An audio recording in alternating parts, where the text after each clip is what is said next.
All right, ho, ho, ho, ho, ho. We're the huge movie fanatics here, and we're continuing our fantastic seasonal Christmas horror movies slash action, hopefully if we get to that point.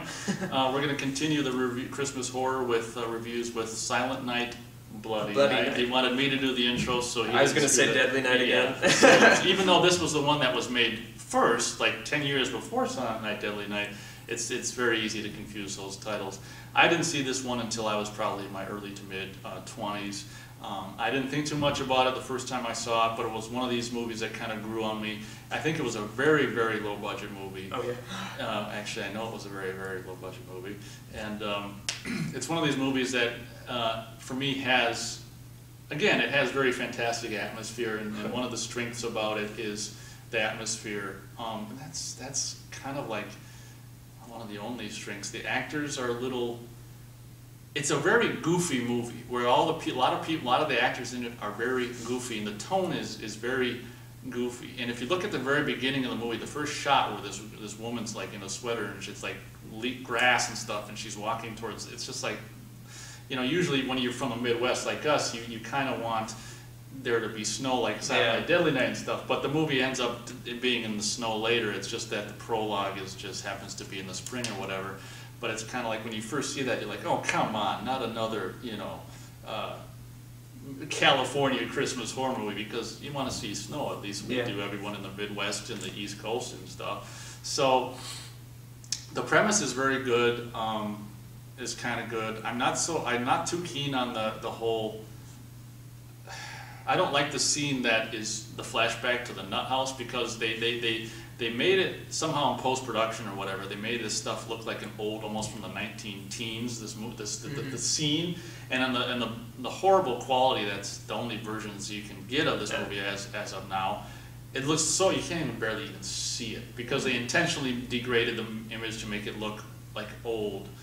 And I don't like that portion of the movie. That's my least favorite portion of the movie, basically, where all these rich people in the hospital or something like that are having a party, and then the killers come in and kill them all or something. And from what I can gather, the movie's kind of hard to understand.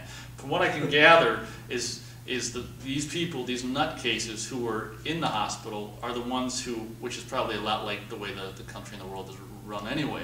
The nutcases are basically the town's councilmen, basically. So, you know, the fat, you know, woman who's the operator was a crazy inmate. You know, the mayor was a crazy. So like all these people were crazy inmates, and I don't understand why that's in the movie. Actually, it's not really a plot point. I don't think it really makes any sense. Like I say, if I'm wrong, that's fine. I could be wrong. It's very confusing. Why don't you just take off with it? What do you remember? What did you give it? How many star rating? Probably just 2, and that's probably one of those stars is probably for just any atmosphere that it's got. It's very sloppy, and actually, I've seen the movie a lot of times because I watch it around this time of year, and if you watch it over and over and over, you become more aware. And if you know anything about how movies are edited and how things are fixed with simply looped lines over shots, you become very much aware of how much they try to fix and patch up simply by overdubbing voices. In some cases, there's a shot where the car pulls up to this house, and all it is like a shot of you know, what you'd see if you were in the car pulling up to a house, and there was this guy saying, and it's not, I don't think it's even the actor's voice, it's probably the editor's voice saying, this isn't his Tolman's house, it's Tess's. And it's like not even the voice of the actor. So there's a lot of post-production fixes. I think that it was almost like they completely rewrote the movie in post-production. Probably. So it's very sloppy. I can't go any more than 2, and like I say, one of those is only for atmosphere. I like the atmosphere. I'm gonna give the movie 3 stars. Wow. I like this movie. I've only seen it. I've seen it twice. It's been a while since I've seen it, but it is one of those movies that is so plainly bad, but you kind of get involved with it. Like, totally. You sit there going with it, and like at the end of the day, it's a very entertaining movie, and I like the whole nut house aspect of it. Like that? Yeah, like that's what I really dug about the movie, and it does have good atmosphere. The actors are just atrocious, but atrocious in a way where you can kind of laugh at their expense, I guess. which I guess isn't a good thing. But whatever. Well, Like, if you're laughing, that laughing is always good. yeah, I mean, like I reviewed Thanksgiving earlier, and that, like, I couldn't even laugh at the actors; they were so bad. These ones are so bad that, like, you can go along with it, and I went along for the ride. I think it's one of the better. What do you like about it?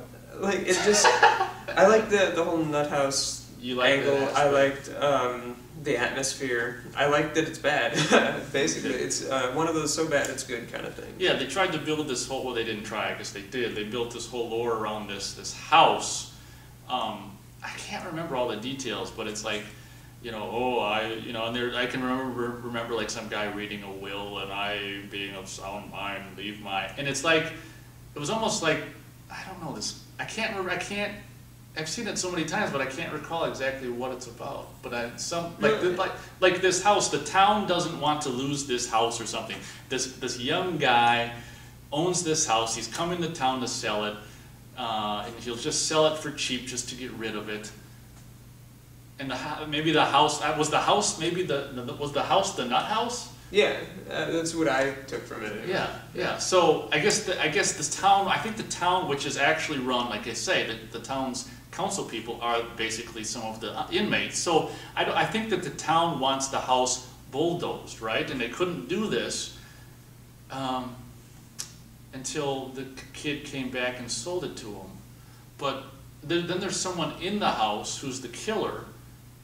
And I can never remember who that ends up to be. If it's the father of the kid, the person who's presumed dead or something. That's one thing I like about it. Do you remember the phone calls? Some of the phone calls? Really creepy, because the person's, this has been in movies before, but I think movies after, like Prom Night or something, where it's like, and it's very moody and atmospheric, because there's like, the person's set up in this old house, which used to be the nut house, I think, and calling, I don't know, the old woman, or calling the phone person from the house, and there's like this picture and this candle, and you see the phone, and it's like, don't come back, Tess, come back. But it's like, it's whispering, and it's really creepy that way. Yeah, and I think that's totally where, like... Yeah, well, it's very atmospheric in that aspect, and I love I just remembered when you were talking that the lawyer who comes in to handle the sale of the house from the heir, the kid, the guy, to the town, comes in with this, this woman was just beautiful. I don't know if she's French or Italian or German or what, but she's European, she's absolutely beautiful, kind of the mistress of the lawyer. I actually like them too, and actually they get killed in a kind of cool, whole Christmas horror movie way. And the music also I like very well, very much too, if you remember it. And, I don't remember the music. You don't remember the music, but I like it more than 2 stars, but I for whatever reason, because the movie's just utter sloppiness, and I just can't go any more than 2. But don't get me wrong, I like the movie very much. And there we go. That's it. Pretty much done. That's our review on Silent Night. I'm going to do this right. Bloody Night. I think it was made in 1974 or something like that. Which is actually the same year as Christmas. Not Christmas Evil. Black Christmas. Black Christmas. Or was that and Texas Chainsaw. Yeah, a lot of great horror movies made in that year. So thanks for watching, and happy Merry Christmas. Merry Christmas. Have a good one.